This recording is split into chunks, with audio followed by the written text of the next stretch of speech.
I literally cannot stop ranting. Give me some tlaka 6. That is if it does actually happen. If it doesn't happen, then I guess get 10 past 6 or 15 past 6 or 12, because these power cuts slap us at arbitrary times. It no longer operates in tandem with some kind of a schedule or a roster where you can anticipate that at the top of an even hour, it's going to be off, and at the top of yet another even hour, 2 hours later, it'll be back. Mabane, I got slapped by a power cut at 20 past 8 p.m. Kila mahareng adi edits. As a result, I have not uploaded anything on YouTube. Have not uploaded anything on TikTok, and that's the environment where I'm trying to get my toppled underfoot life back together for the sake of living some kind of a semblance of life, right? In a dystopia. Ga ke tlhaloganye situation. Somebody ke hagang tlhalosetsa, because this here is just random rubbish. I'm putting it out there.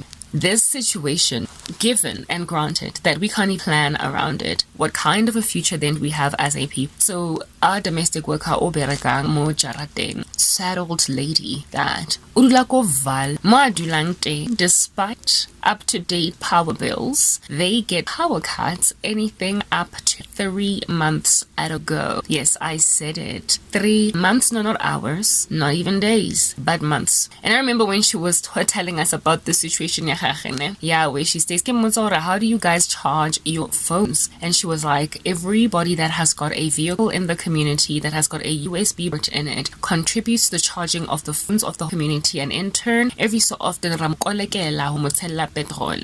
like, oh wow, what is this? The Stone Age? Are you Fred and Wilma Flintstone in 2022 in a country that is part of Brics? Brics, yes. Brazil, India, China, South Africa, and what I leave out is I stand corrected. What is Brics? Please bring it to me. Anyway, so the whole consortium, Brics, it was in order to propel forward, help along the general economic agendas of these countries, because they were considered, all of them, to be emerging markets. Well, what is this? Russia and China are superpowers, whereas Brazil, South Africa, and India, I did mention all of them. There's one that I'm leaving out that starts with an S, but anyway, correct me, right? I won't be looking at comments though on TikTok because I'm sensitive, so don't correct me. They embarked on this thing so that the superpowers can help out the countries that they most likely anticipated are going to do so well that they will catch up real fast, that they will do real well real quickly. And in all of Africa, the chosen nation to be the star kid was South Africa. S is South Africa. There we go. You're so forgettable, South Africa. That's just the thing. How in the world did it just not dawn on me that the S Brics is South Africa? Like thorough. That's how forgettable you are. You're an oversight. You have become a feather in the wind that blows, and you find it no more after Kausan. Whatever. South Africa being the little child discovered in all of Africa. Right? Brazil being the only child identified to belong to this monstrosity in South America. Herein lies the South Africa going on right ahead to pontificate random wicked agendas after brother Russia goes on right ahead and invades Ukraine. And you're like, maybe it's because of the whole Brics partnership. But then you look at Brazil, who was unhappy to proliferate or pontificate the agenda of the Russian invasion in Ukraine.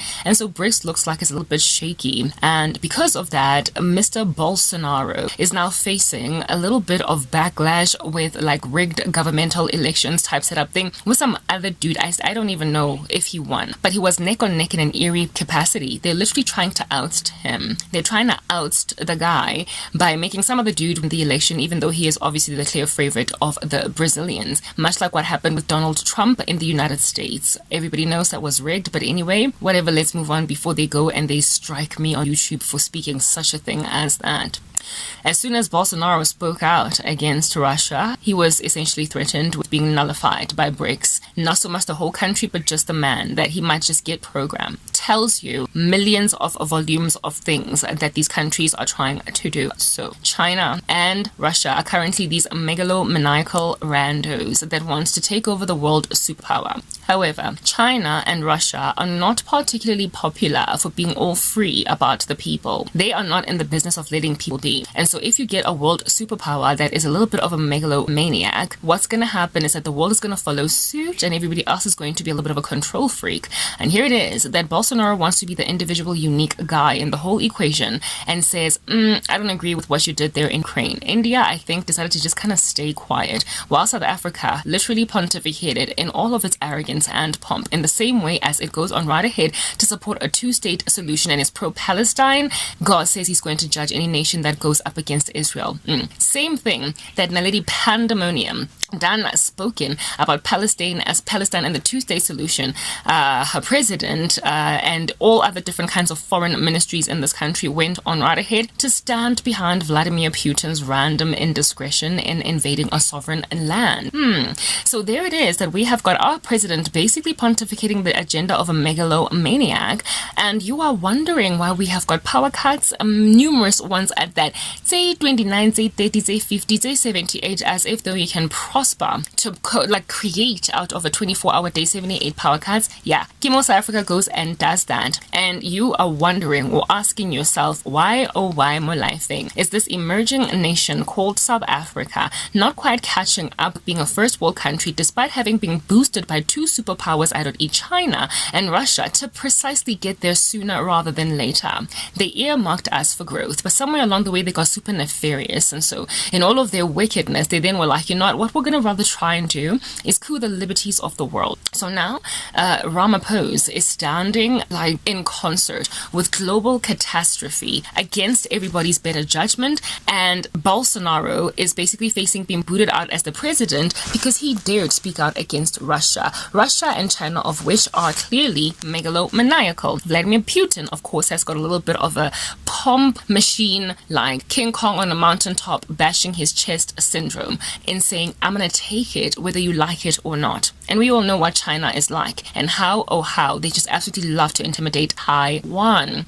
And our country just went and supported that general agenda, alongside disregarding Israel as a nation that is sovereign on its own, that stands without Palestine having anything to do with taking their territory, and they stood for Palestine. The Lord said, this is his foreign policy. Anyone disregard or counsels against my nation, they are essentially cursed. So South Africa is now cursed. If you think about the battle of Armageddon, the kings of the, is it North or East or whatever, yeah, those dudes, yeah, they come from around China. Currently, China has got a 200 million man army, and they're the ones that are going to go over that valley of Megiddo after the river Euphrates goes all dried up in the battle at the end. So they are nations that are going to be going against, finally, once and for all, God Almighty. Alrighty, and our country is standing in concert with those wicked nations. That's what's good. You be thinking, South Africa, that we've got a power cut crisis. No, what we have is Kim Jong-un for a president, unbeknownst to ourselves. What we have is who is this?